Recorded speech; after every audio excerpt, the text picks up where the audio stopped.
বলি আপনারা হয়তো জানেন না, ভক্ত কাঁদলে ভগবান কাঁদে।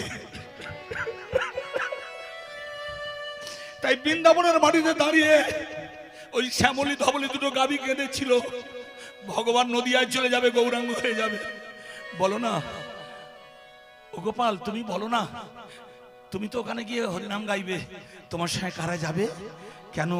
শ্রীদাম, সুদাম, বলরাম, বটু, মধুমঙ্গল, ললিতা, বিশাখা সবাই যাবে। আর আমরা কামধেনু, কপিলার, শ্যামলী ধবলী আমরা যাব না? বলে আমি ওখানে হরিনাম গাইতে যাব, গাভী নিয়ে কেউ হরিনাম করে না। কিন্তু আমরা না গেলে তোমাকে কে ক্ষীর স্বর্ণাকুনি দেবে?